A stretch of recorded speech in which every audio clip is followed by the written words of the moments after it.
This is your Chargers linebacker, Dan Henley, and you're tuning in with Chargers Unleashed.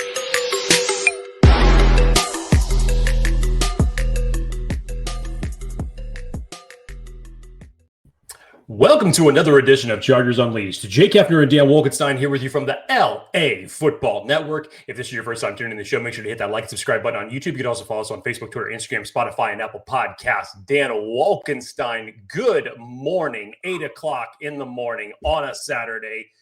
Who's had their second cup of coffee? Something tells me that Dan Wolkenstein...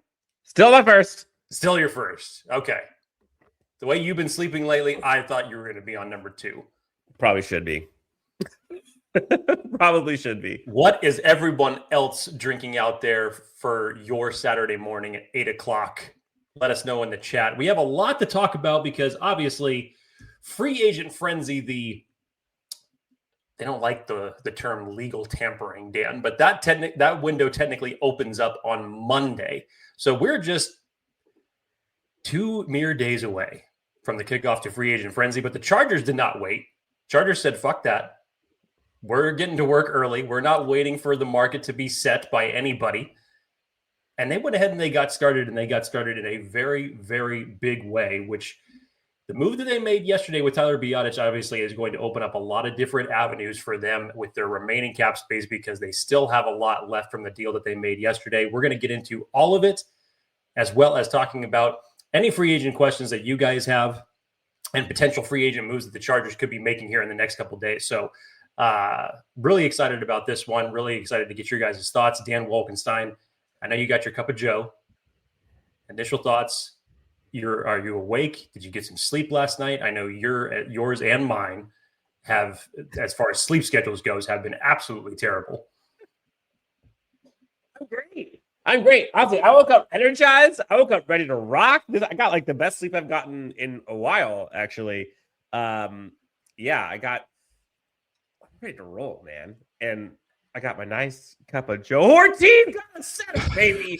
Joe Hortiz got a center before free agency started.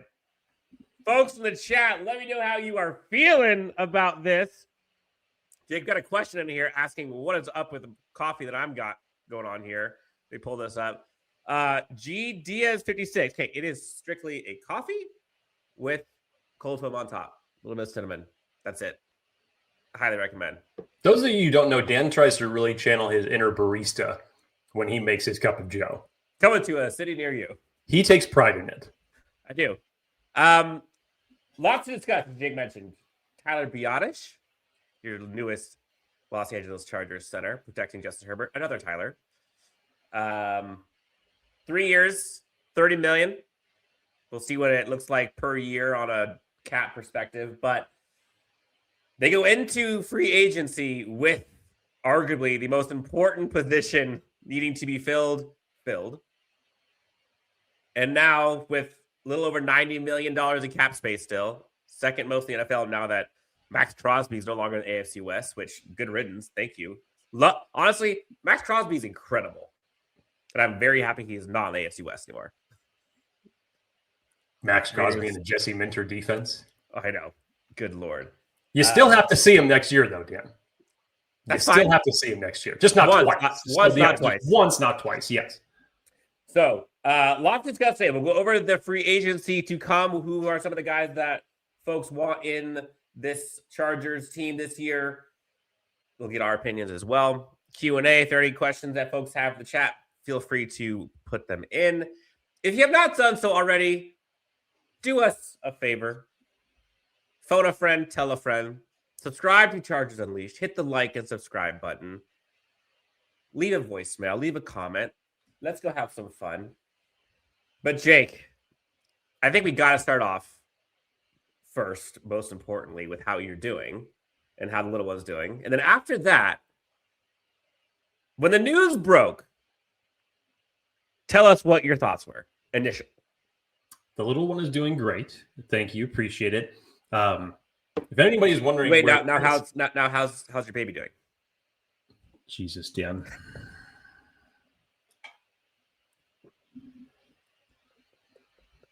Even 8 o'clock on a Saturday morning. I'm sorry. to. Even 8 o'clock on a Saturday morning is way too it. early for stuff like that. That comes on Chargers After Dark. You should know better.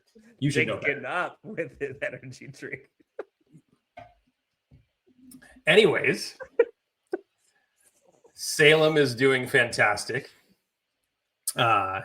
Keeping Mom and I up definitely throughout the night. The best part about it, though, was I had to get up to feed Salem yesterday morning. Literally about like 15 minutes after the news broke, and I looked down at my phone. I'm like, oh shit. Chargers just signed Tyler Biadasz. So literally I've got one hand over here feeding Salem, and at the same time I'm on my try to tweet out the news simultaneously. I know that life. My wife wakes up next to me and she's like, still half asleep. She's like in the dark. She's like, are you sending out a tweet right now? I'm like, yeah. She's like, what the hell are you doing? I'm like, well, I'm trying to explain to her the situation. And look, honey. Like, oh, okay. And then just turns back over and goes to sleep. That's hilarious. That is funny. So when the news broke, you couldn't say much because obviously you had a sleeping baby, but how did your brain go when you found that news? When you start breaking this down, this is such a savvy move from Joe Hortiz. So the Chargers got their Tyler, maybe not the Tyler we expected, but the one we deserved. When you break this down for Tyler Biadasz, the signing in general, again,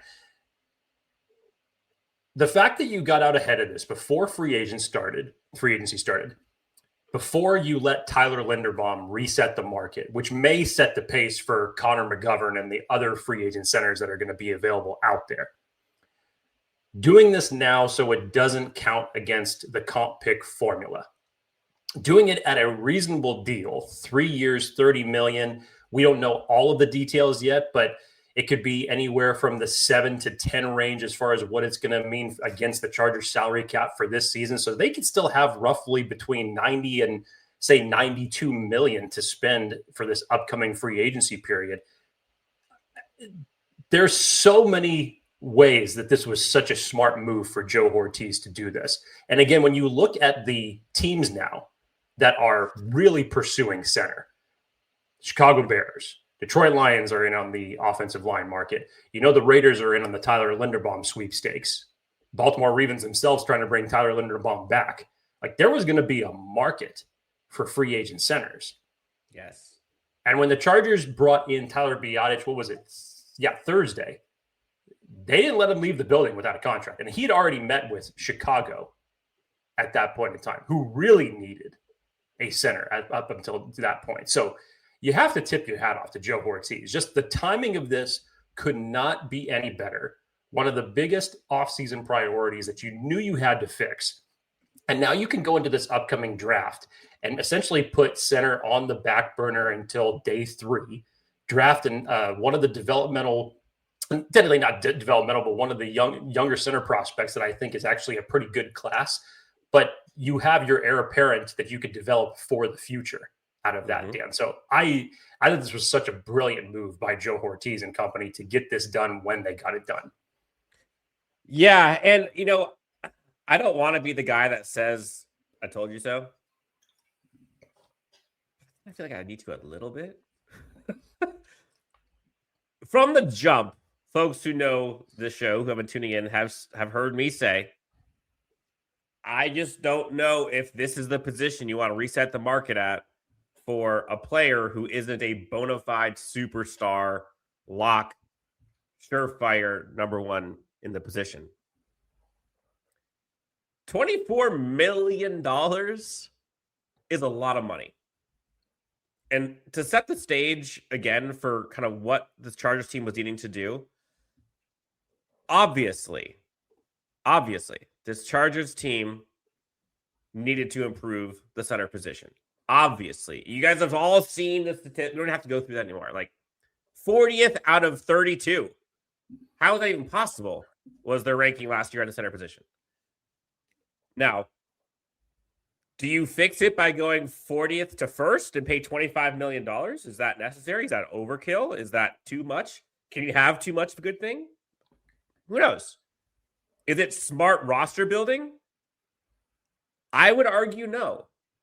Oh, you're talking about, sorry, the Linderbaum. I was thinking Yes. of the I'm talking spending $25 million. So what the Chargers did, and what Joe Hortiz almost always does, is he tries to find value and does not want to overspend. Now, overspending on a $5 to $10 million player is very different than overspending on a $25 million player who might be worth 18, right? So the Chargers, remember, in context, they have two bona fide superstar tackles already.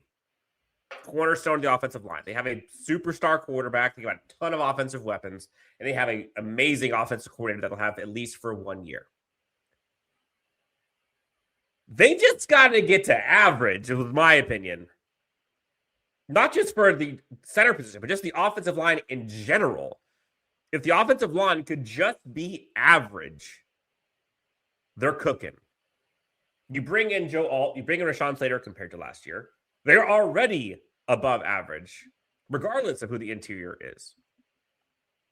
And then you bring in a Tyler Biadasz, who, again, is he number one? No. Is he, generally speaking, from all the stats and stuff that we've seen online, around 10-ish? Yeah. Going from 40 to 10? That's far better than what I was hoping that they would do as the bare minimum. Like, you could bring in the 25th best center, and it would still be a pretty darn big improvement. And for those who don't subscribe to Brandon Thorne's Stretch Warfare, he put a screenshot of what he put for Tyler Biadasz at the 6th best interior offensive line available, and I believe the 2nd best center available.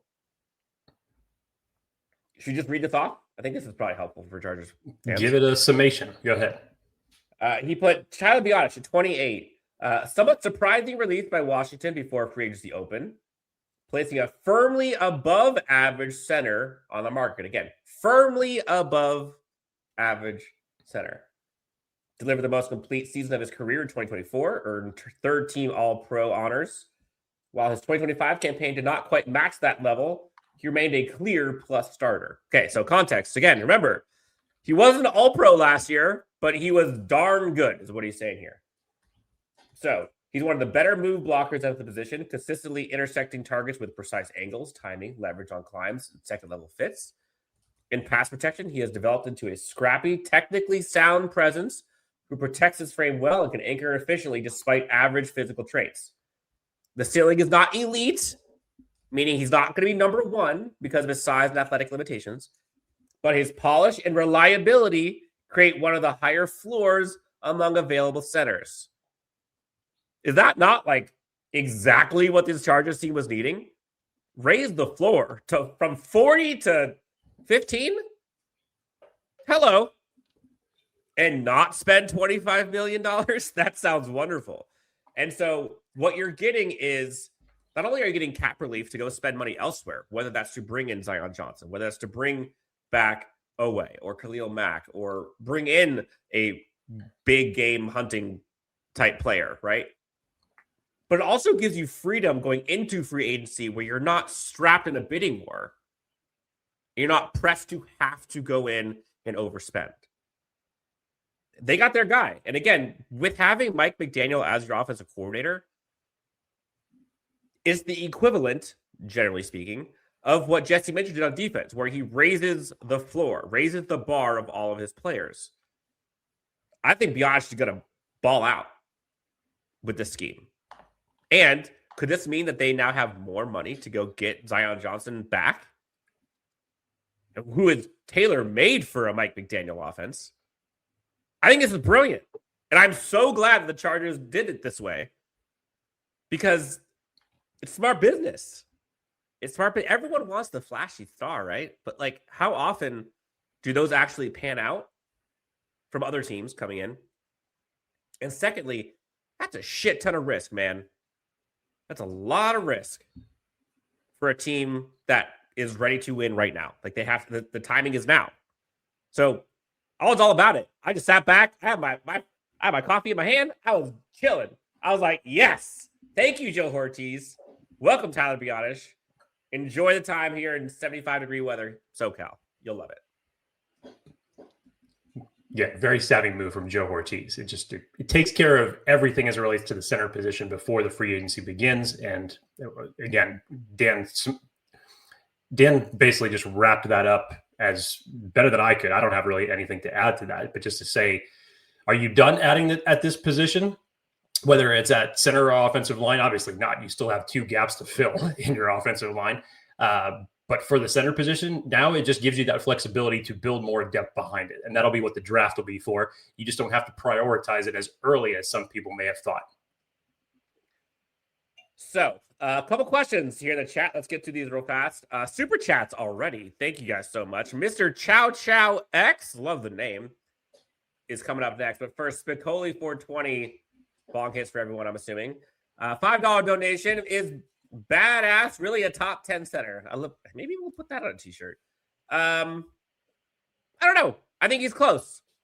I don't know if he's top 10. He might be top 10 with Mike Daniel offense. I'll tell you that. Might be top 10 with Justin Herbert behind him. But I would say top 13.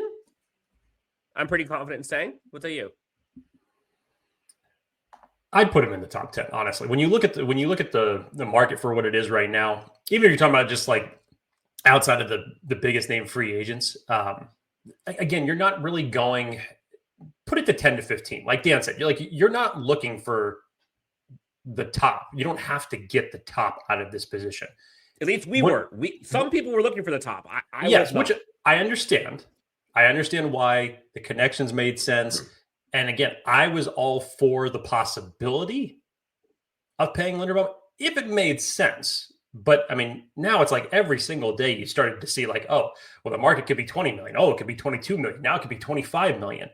And as we were saying in the last show, if the difference between signing Odafe Oweh back or signing Tyler Linderbaum was a difference of, say, 6 million, I'm going the Odafe Oweh route. I'm sorry. That's how I would have done it. So I think that his performance in this particular scheme, and I think more importantly, Dan, when you look at the history of what Mike McDaniel has been able to do with his offensive linemen, and you go all the way back to, say, San Francisco during the time that he was there. Again, not the head coach, but just in terms of what he was able to do with that scheme that he helped develop and obviously bring up through his time in Miami. I think you're going to see a lot of success here with this. Now, again, I want to put this in context because I think this is important. This is what the Chargers were dealing with. And Jake, I think some people got on me last year for like maybe being a little too hyperbole with this, but like they were awful on the interior, like awful, historically awful. So when the Chargers say, or when we all hear folks say they just got to improve it, right? Like this is the center position that they had to improve from last year. Okay, I'm going to read off some of these stats, some of these rankings. Again, PFF, not the Bible, right? But it's a good like metric barometer. Overall grade for your starting center last year, 51.7. 51.7, which is 40th out of 40. Again, there are 32 starting centers in the NFL. Run blocking grade, 51.1. Guess what number that is? 40th, dead last out of 40. Pass blocking grade, 37th out of 40 qualified centers, 49.2. So every single statistic, he is worse than the worst starting offensive lineman in all of them. Overall, run blocking and pass blocking. Not great, Bob. Then you switch over now. You look at what Tyler Biadasz was last year. Overall grade. I'll just give you a quick synopsis. You're going from a 51.7 to a 70.7, now in the green. Ranks 11th out of 40 centers. 11th, okay? Run blocking grade, you're going from a 51.1 to a 71.2. Ranks 12th out of 40th. Pass blocking grade last year, according to PFF, 67.1. Up from 49.2. You're going from 37th to 18th there. That is a huge jump. Huge. And when you hear kind of like his traits, talk about being like a scrappy guy, a physical guy, he's going to get along just fine with a Jim Harbaugh type, right? Like, imagine him in the weight room. You already saw him with Sean Slater on the video. Like, yeah, that's all they needed.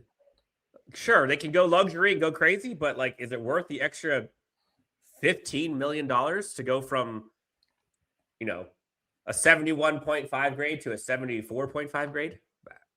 I argue no. It's pretty good when you didn't have much of a bar to jump over from the performance last year. It was so low that you didn't have to do much to make yourself feel better about the center position for this upcoming year. But the Chargers did that, and they did it in a very, very convincing fashion, both from a performance standpoint and financially. Mr. Chow Chow X told you were next. $5 donation. Thank you. Zion is the most talented left guard in the market. Resign him. It is hard to convince me you will sign a better left guard than Zion. He has all the elite traits. So I'm going to parse through this real quick. Zion is the most talented left guard in the market. Do you agree with that? No. Okay. Should they resign him? I think now that you've done this, especially with Tyler Biadasz at the contract that you've opened the door to re-sign Zion. Now, I will say this, as I have said previously, with everything that took place with your offensive line last year, Zion Johnson had some ups and downs, but essentially he was the best of the worst if you really consider that offensive line. With your two tackles gone, with the performance from Bradley Bozeman and Mekhi Becton, who are no longer here, Zion was the best of the worst, I guess is the way that you can chalk it up. He definitely left some things to be desired in the run blocking game. But I think if you just strip that down and you look at who he is, he's a very athletic offensive lineman. Arguably one of the most athletic ones that you've had in some time. I think that he's tailor-made for Mike McDaniel's system. Now, I know a lot of people in the chat are saying, Zion's overrated, and you can make an argument for that, and that's totally fine. But there is also a risk reward to say that the Chargers are going to replace all three of their starters on the offensive line through free agency or the draft. Now, Is that impossible? No. We've seen the Chicago Bears do that. And luckily for them, last year it ended up panning out, but now they're already back to work because of the, sudden retirement of certain players, and they're back to looking for a center on the market. But it's not just a foolproof plan to say, yeah, we can go out and we can sign three people in free agency and it's going to work. You just can't do that. So if you have an opportunity to sign Zion Johnson back for whatever his market's going to be, and the projected market for him is in the 20 million range, not per year, but just in the big contract things. That is per year. Apologies for that. Do I agree with the price? No, not necessarily. But I think as far as having some continuity, and for an athletic offensive lineman that Zion Johnson is, I think when you're looking at making this scheme fit for Mike McDaniel in a zone blocking run system that he's going to implement, I think that's going to be fit just fine. And let's be real. Zion Johnson's performance, as well as any other offensive lineman that is standing next to Rashawn Slater or Joe Alt, their performance is going to get better.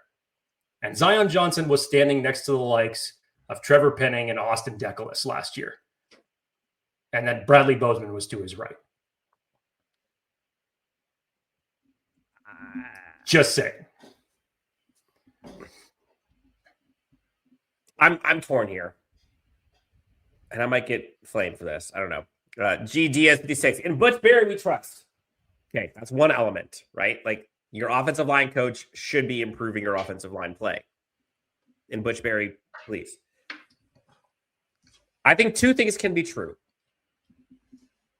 Zion Johnson's best games are ahead of him in the Mike McDaniel offense, in my opinion. But also, I don't know if I'm spending 18 million, 17 million on Zion Johnson. Mm-hmm. I get it. I agree with you. He was the best of the worst.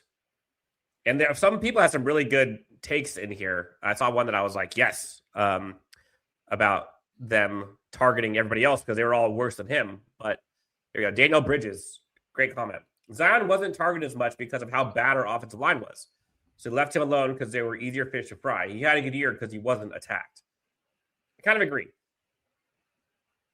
So sometimes I think we can be prisoner of the moment. We can be prisoner of the folks that you know.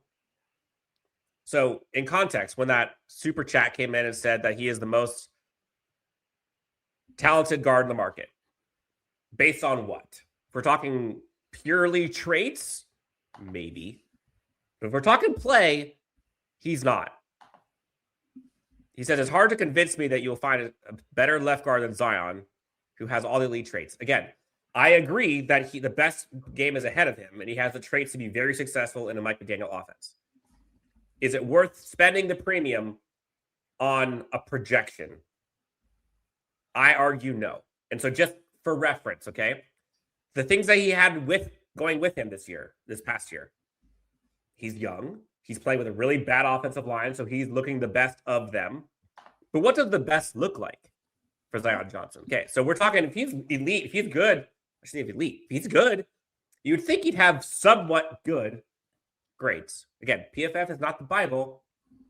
It gives you a barometer. Doesn't kind of give context to everything, but full reference, the guy that we're all talking about possibly spending $18 million a year on, ranked 53rd out of 81st in overall grade, 64th out of 81 possible qualifying blockers on a run blocking grade, and 49th out of 81 in pass blocking grade. 60.6 pass blocking, 53.4 run blocking, 57 overall. You're telling me that's the best left guard in the market? I tell you it's not. And I'm pretty darn confident it's not. You go look at the top free agents. Isaac Suomela. I always butcher his name. Little older, but that guy has balled out in Pittsburgh. David Edwards, same thing, 28 years old. Much better. AVT, in my opinion, way better. Younger, little risky. Battled injuries the last 3 years. There's a ton. So if it other thing, sorry, go ahead. I'm finishing. The last thing was, if it was me, again, take the name, take the jersey out of the equation here for a second. I don't think the value is there. I just don't. I'm sorry. The other thing about it is that the rumor has it that Zion Johnson's going to have a market. I'm not saying he won't. I totally agree he will. Yes. No, my point is that here we are back to the same argument that we made in the Tyler Linderbaum sweepstakes. Are you prepared to battle against other teams that foresee that position or have that cap space to spend at that particular position more so? And are you prepared to possibly get in a bidding war with someone who may want Zion Johnson more than you? Are you prepared to do that? You have more flexibility to do that today than you would have if you waited for Tuesday and you were going Monday and you were going all in on the Tyler Linderbaum sweepstakes. You do have more flexibility to do that today. But are you prepared? I know offensive line is priority one. I get all that. But to the points of what Dan was saying, performance has to come into the equation here. Past performance. Yes. A little bit. Yeah, you could project a little bit, right? Like you can give someone a bump for that. I just don't think that's how this front office or how I would operate. Like they need known commodities because this last few years, Justin Herbert has gotten killed. And like I just don't think they can go for like the risky stuff anymore. Like they need as surefire as they can get. And it's not about bringing Zion Johnson back, if that's a debate or not. I think that if you brought him back at a reasonable price, agreed. Something that's maybe call it $3 or $4 million less. Yeah, give me like than what the market's projecting. 13 to 15 million. Like I can taste that. I doubt that that's going to happen, but if that was possible, if you're able to get a deal done before free agent frenzy kicks off next week, I'm for that, honestly. I am. Because I also think it's a risk going into the offseason or this next period of free agency or the draft and expect to say, okay, we're now going to replace 3/5 of our offensive line all in the interior and expect them all to perform. Again, is it possible? Absolutely. I'm not saying it's not. But it would be nice to have a little bit of continuity for Justin Herbert. Agreed. And I think for Zion Johnson in this particular system, not Greg Roman's, but in this particular system, it would benefit him a lot. I agree. Spicoli 420 diaper fund alert. Let's go. Yeah, Congratulations, Jake. Got plenty of that going on, both in the withdrawal and deposit department. Jake, did you know? I'm going to ask you this live. How many, on average, newborn specifically, diapers do they go through a day? You're talking about for me or like the average? The average, like for for newborns. 6. 12. Daily? 12 diapers a day. So this diaper fund, $5, has to go for 7 hours for you. Shit. Thank you, Spicoli. Appreciate it. God knows I'll need it. Like Hortiz said, they want players who want to be there. Zion won't be back if he does not set his price that is team friendly. I agree. I like Zion Johnson, and I think he has the traits to be very successful in Mike McDaniel offense. I've said it the whole time. But I'm not overspending for Zion Johnson. Like there are types of players, there are those that I would be comfortable overspending on. I just don't think that is it. Real quick, Jake. Daniel Briggs says, get a diaper service. Cloth diapers are cheaper and better for the planet, and they also help with potty training. Yeah, so maybe, but dude, that sounds like a pain in the ass.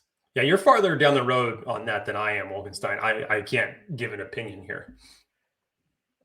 Wait till you get to like real full diapers and try doing cloth diapers. Like that's tough.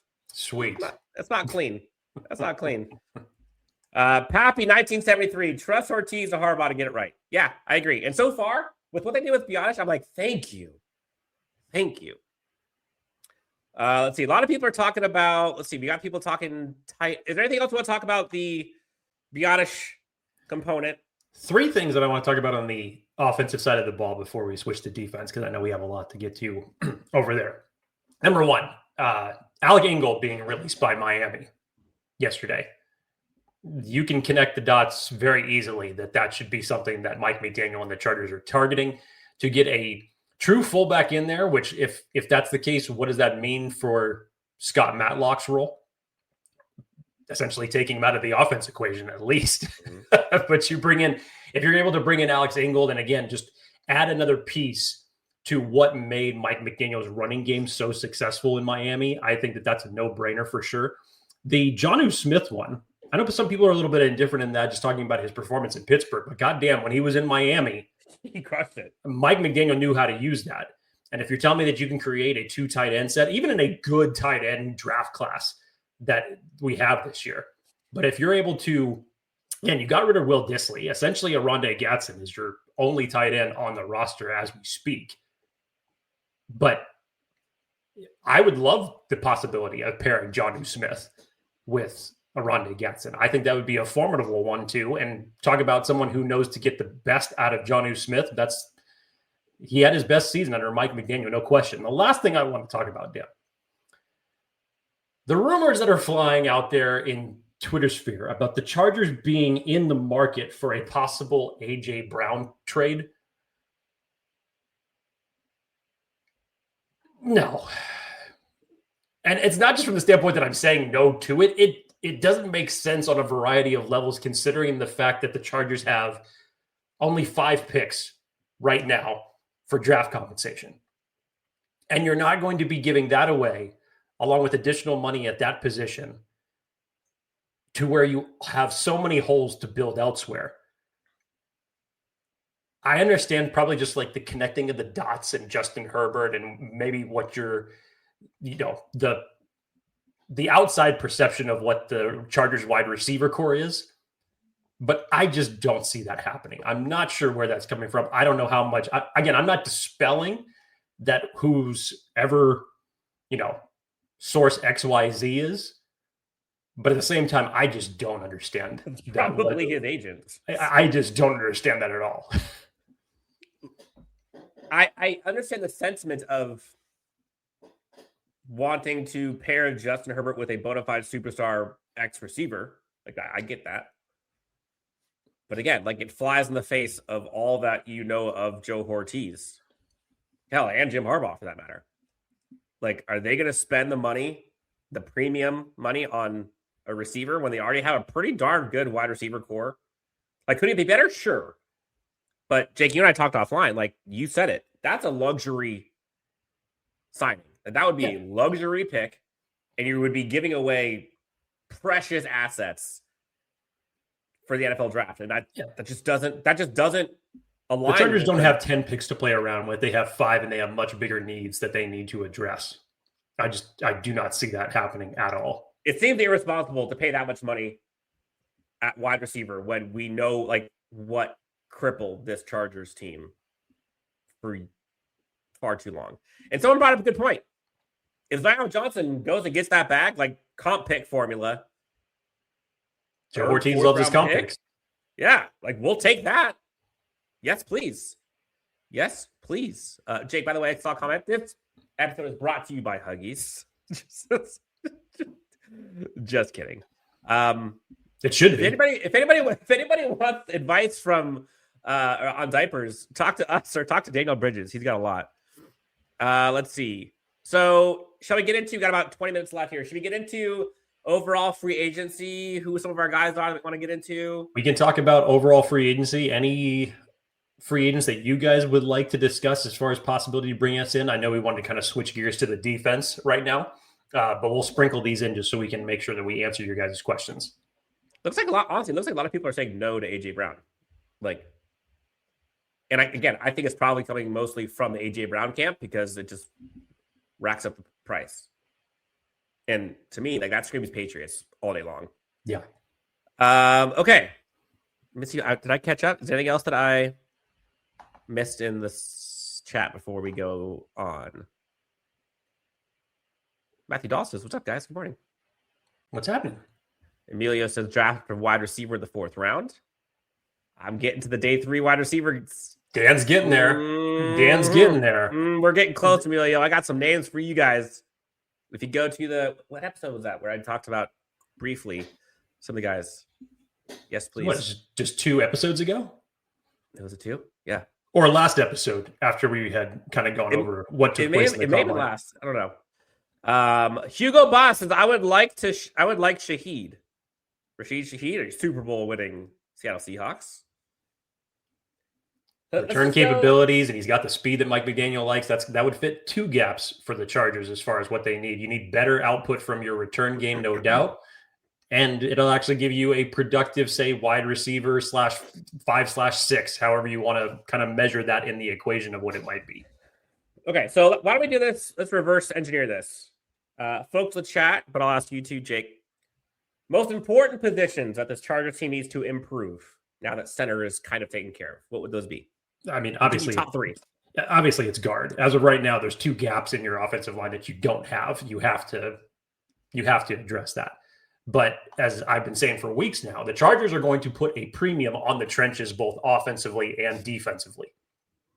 Whether it's through free agency or the draft, they're going to put a premium for those because you still have some key free agents on the defensive line that you need to address. Obviously, Odafe Owe, Delshawn Hand, Khalil Mack, whether or not he's going to come back to the Chargers. The reports are that he's coming back. We just don't know officially if he is going to be returning to the Los Angeles Chargers for one more season.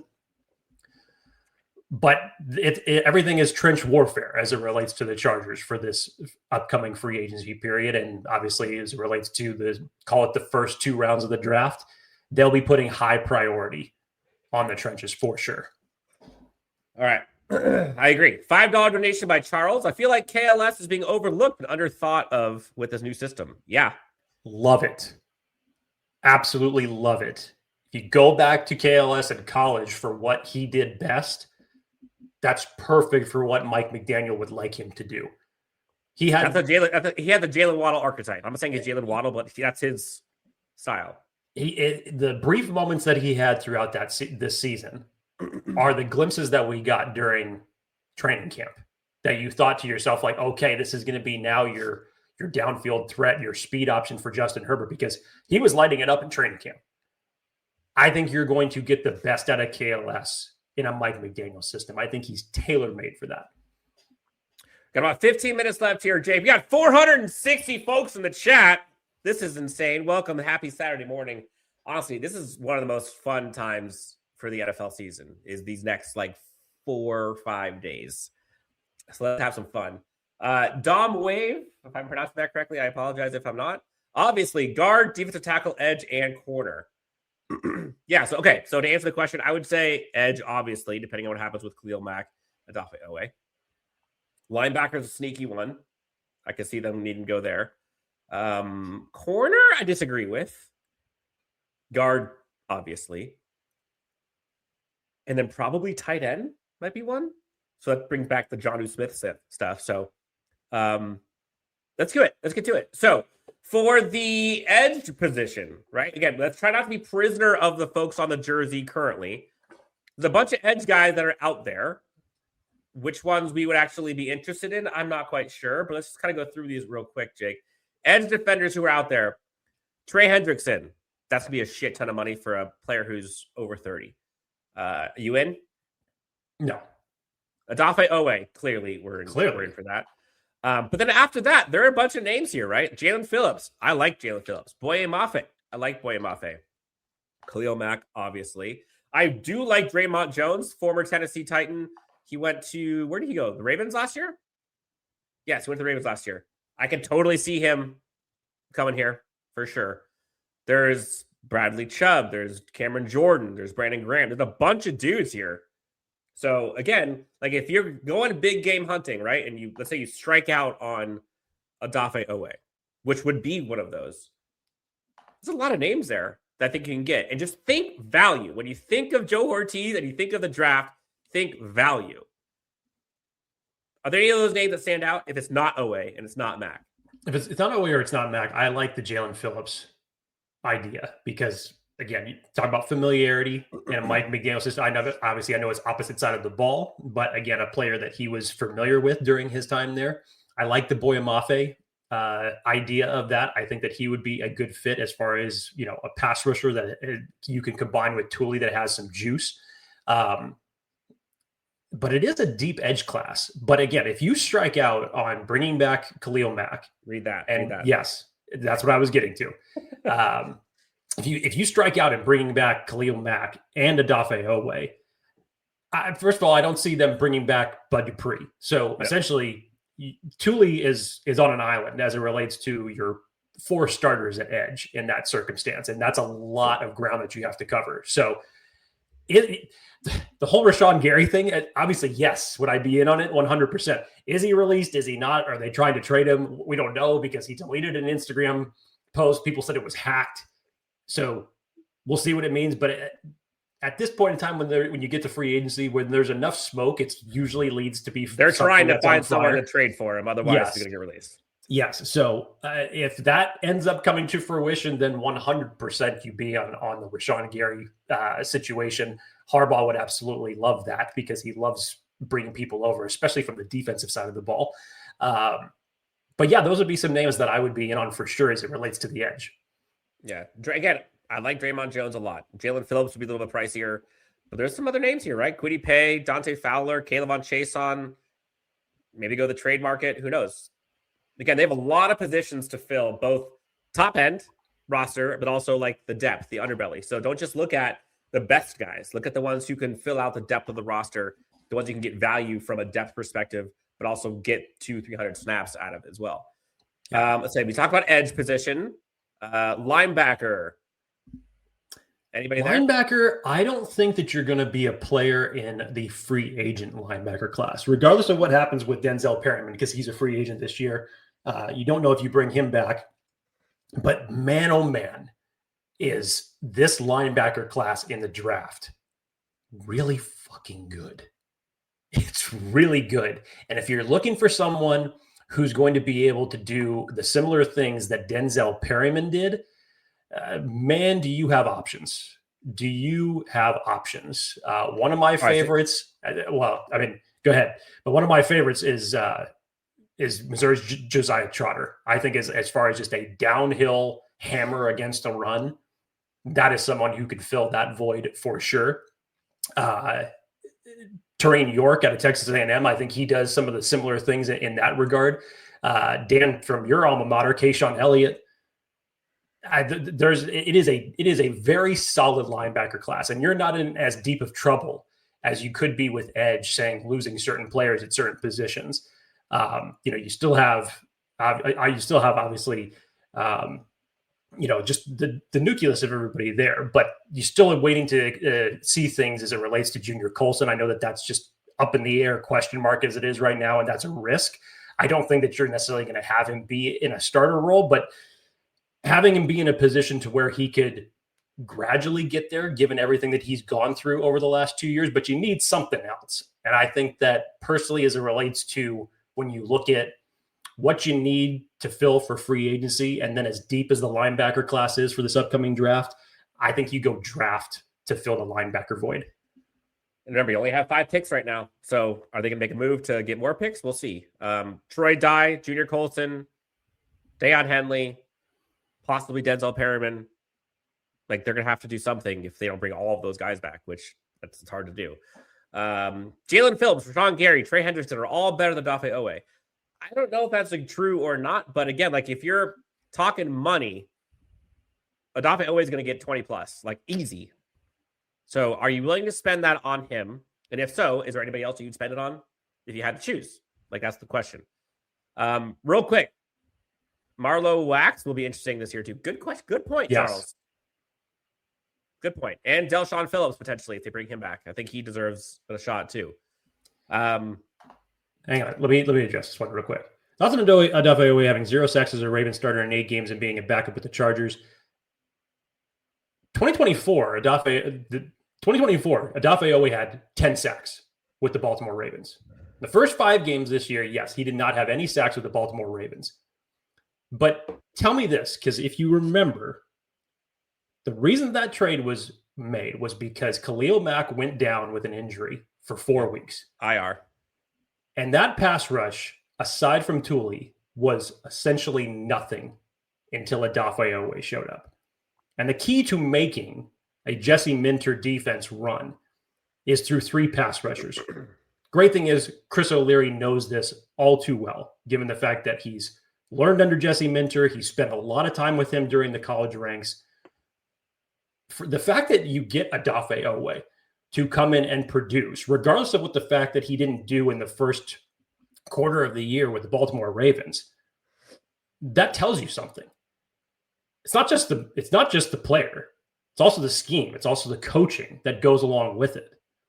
So I think that you have to tip your hat to Joe Hortiz for executing that trade for an Alohi Gilman 5th-round pick to bring in Odafe Owe, because the pass rush immediately improved when he got there. So I understand that you have some reservations on saying that Odafe Owe is underrated, and the fact that if the Khalil Mack is not there, then he's not going to end up producing. Well, you still need 3 edge rushers. You still need that. So similar conversation to what we had at the center position, right? Like, clearly it's a position that needs to be addressed, whether it's Owe or whether it's someone else. You got one very good pass rusher already under contract in Thule. Now, do they bring in Khalil Mack? I think they do. And I think for this defense, Khalil Mack is... to their point, people in the chat, which I agree, honestly, I'm appreciative of the fact that people are looking at this constructively, looking at this analytically from, like, take the name off the jersey for a second. It's easy to get, like, sucked into, like, oh, bring him back, he's the best. But, like, is it actually true? I don't know if Owe is a great edge 2. I know he's a good edge 3. I would say he's a great edge 3. That's why they brought him in to be edge 3, and they got good value as an edge 3. But as an edge 2, making $25 million a year, let's look at the draft, let's look at other free agency, like, look for value, right? Like, getting that production from a rookie contract sounds wonderful, right? It's hard to spend on 2 elite tackles and 2 edge rushers. Like, that's a lot of money from a roster construction perspective.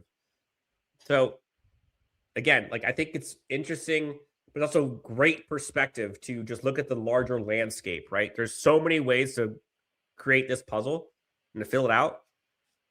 I don't know. Joe Hortiz got tremendous value from that trade, bringing in Odafe Owe. Again, Owe was what, $8 million cap hit last year? Amazing. Great value. If they can bring it back for $8 million, please. I just don't know if that's again, I don't know. If they do it, great. There are a lot of ways to skin a cat. Okay, real quick. I shouldn't say skin the cat. That's terrible. Real quick. Wide receivers, Jake. I know a lot of people are talking about that. Alec Pierce has come up a bit. We've heard the AJ Brown stuff you mentioned before as a trade. There's Rashid Shaheed. One of my favorite all-timers that I got to look at in college, Calvin Austin Cal Austin is available. How old are you, Dan? I know. There's a bunch of guys out here, though. Any of the wide receivers stand out to you? People aren't going to like this, but I could totally see Mike Evans. Some people say he's washed. I think the guy's a superstar still. You're getting him off of an injury season, so we might be able to get him a little bit cheaper. I think veteran presence, X receiver. Yes, please. I think Tampa Bay is going to do everything that they can to bring him back. And again, one of the most consistent wide receivers from year to year standpoint, outside of last year and just the injury standpoint. No, I don't think that he's washed. I think that he could add value to anyone. But again, wide receiver at this point, whether or not Keenan Allen comes back to the roster, it's still a luxury at this point. So for me, wide receiver is priority 4 and 5 as far as what you need to build around this team. So I don't see them being huge players for, call it wide receiver 4 or 5 on what that stable of players is in free agency. I just don't see them doing that. Yeah, Sergio says, I think Hortiz is hoping that because the edge quality in both free agency and the draft is good, he's hoping he can get Mack and OA at a lower price. What do you think? Probably. Yeah, smart business. Other position groups, Jake, that you think we should kind of look at real fast. We got about 5 minutes left. Really fast. You got to look at the interior defensive line again. Delshawn Hand obviously is coming up for free agency. What Joe Hortiz has proven over the last 2 years is he's definitely been able to find really good value in that specific position. You look at the Poona Ford situation. Obviously, Deshaun Hand was very similar to that. If you lose out on Deshaun Hand, I think that this would be a position, Dan, where I would be okay targeting one of the top dogs in this free agent group. So John Franklin Myers. How top dog are we talking? But John Franklin, that's the guy. Yes, I think if you were to pair him alongside Tier Tart in the starting aspect of this system would be very good. Tonga from the New England Patriots would be another one that I'd really like. Kind of fits more of that mold of what Delshawn Hand was. But again, I think the production matches there. So I think that the overall fit would be good. If you don't, though, much like edge and much like linebacker, you can get another interior defensive lineman. But at the same time, are you ready to give the keys over completely to Jamari Caldwell, who had a fantastic year last year? I'm 100% ready for him to step up. I just don't know if that's what it's going to be yet. And the way that you run this defensive system, you like to have your guys rotating and keeping them fresh. So I do think, once again, you go back to targeting the premium at the position, whether this is free agency or the draft. I think that you're going to be targeting the interior defensive line for sure. Running back, you saw they brought back Kamani Vidal, which I think everyone wanted to see. They could potentially go out and get one of the guys to come in for free agency as well. I know a lot of people talked about Kenneth Gainwell as a possible option. Brian Robinson is there. You got Breece Hall, who's going to get a ton of money. Tyler Algier, there's a bunch. I mean, I don't think that's a name that they're going to go high on when you got Amari Hampton, just period. Tight ends, Kyle Pitts would be fun, man. Kyle Pitts would be fun. Jonnu Smith would be a little bit cheaper, clearly. You still got Dallas Goedert out there, who I'd imagine probably goes back to Philly. Isaiah Likely, that could be a name to watch. That'd be a fun one. Darren Waller, he played with them last year. Mike Daniel, I wouldn't be surprised there either. But I think you're going to see a tight end come in free agency for sure. They literally have one. So they're getting them. Corner, I don't know if they're going to go top end corner. No. But, I mean, maybe. I don't know. But I don't think they're going to pay for that. Reek Woolen's out there. Maybe they get Asante Samuel Jr. back. I doubt it. I think they need to X if they were to do it. A boundary one, excuse me. Jamel Dean, Jalen Watson. I like Roger McCreary. I would bring him in for sure. He's one of my favorites coming out of college at the time. Anybody else in that end? No, it's another one. You go through the tight end list of who's available, and again, is it a position that I see the Chargers targeting like the top four? No, I don't think that you need that whatsoever. Obviously, Benjamin St-Juste is an upcoming free agent. Whether or not you bring him back, I actually thought that he fit very, very well in the zone scheme that was here. And again, you would just bring it back for what Steve Klingscale just gets the best out of his cornerbacks and being able to play multiple positions. It's just what he does. But at the same time, Dan, this cornerback class is also sneaky good. Evergreen. It's evergreen tweet. Sneaky good. So I would think that they may put free agent as far as priority goes for the corner market and put that towards the draft. Emilio Huerta. Long snappers are people too. Yes, I agree. Bring back Harris, please. Josh Harris, that guy's been the stud. You saw what happened when he wasn't there. Yeah. Are you in or out? I'm not even going to ask about it. Never mind. Jake, anything else you want to go over? We went through a ton. 520 folks here in the chat on a Saturday morning.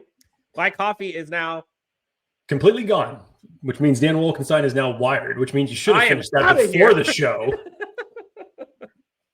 I just see you do a morning show at 8 a.m. with going on your second cup of coffee, not your first. I don't know if you want that. Let's see, Jake. This is a good question to end it on. Are we all going to panic? You know what? This is a fantastic point. Fantastic point.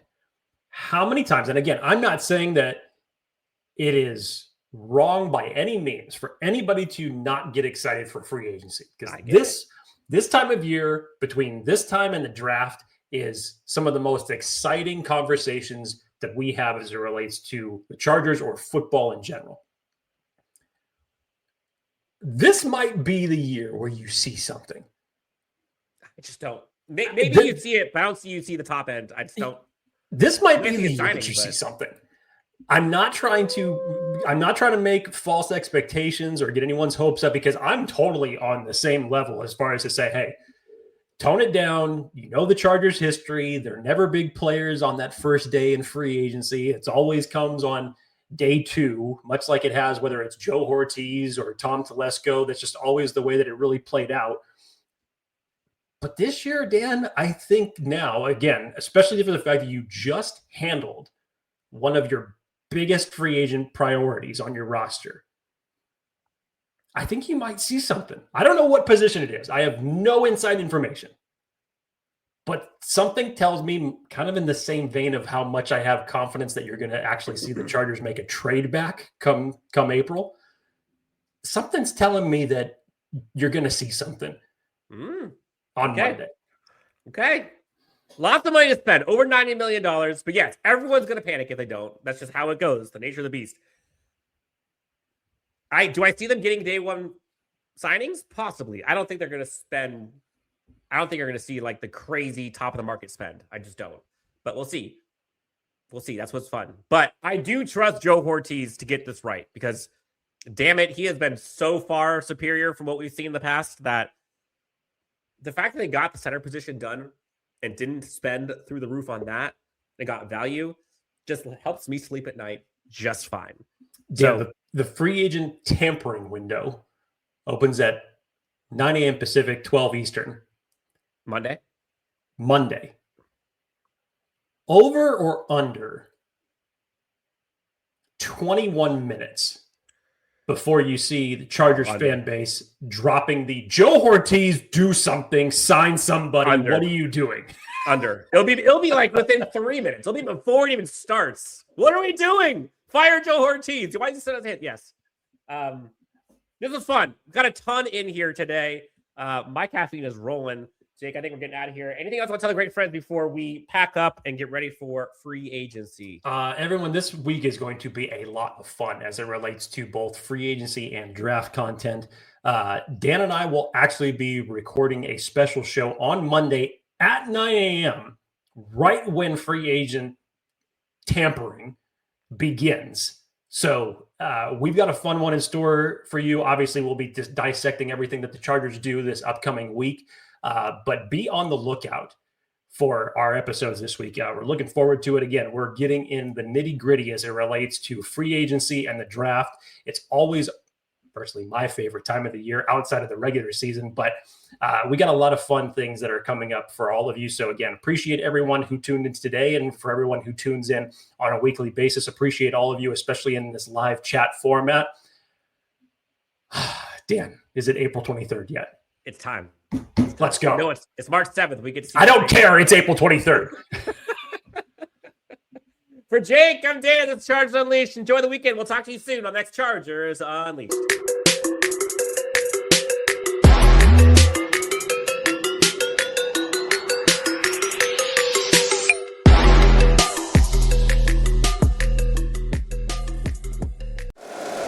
If you like the show, please take a moment to rate, review, and subscribe. It really does help the show to grow.